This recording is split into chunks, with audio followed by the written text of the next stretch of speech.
No, rispetto a quanto detto dal Presidente Gratton, ma io non ci vedo nessun retropensiero. Se magari per alcuni versi la mia relazione può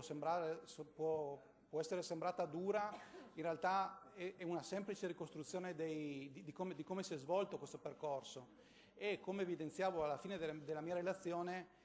trovo che questo sia proprio anche sintomo del fatto che questa legge serve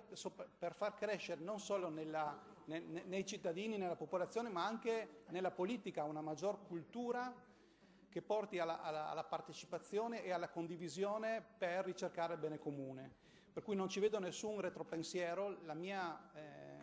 non vuole essere un attacco alla campagna elettorale, se no avrei presentato tranquillamente un'altra proposta di legge. Tra l'altro in questi 3 anni avevo anche detto se non la presentiamo a firma lunga la presento io, perché 3 anni in commissione ci è stata presentata prima di essere eletti. Questa proposta di legge mi sembravano troppi, anche perché la mia paura, consigliere Gratton, è che infatti per questo poi avevo proposto, e poi è stato richiamato anche alla maggioranza, il fatto di mettere delle tempistiche certe per quanto riguarda i regolamenti. Sappiamo che non basta fare una legge, bisogna fare i regolamenti attuativi della legge, bisogna iniziare a renderla efficace sul territorio. Con questa legge riconosciamo le buone pratiche che già dei cittadini stanno facendo, quindi sono già iniziative, è una legge che nasce dal basso, ma anche delle attività che sono nate in maniera spontanea dal basso, perché si crede in un altro modo anche di fare economia.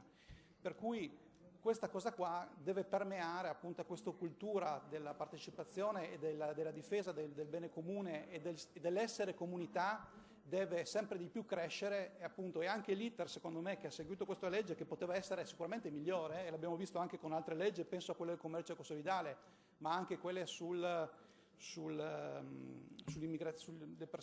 migranti, che è stata maggiormente condivisa, anche se dopo alla fine non si arriva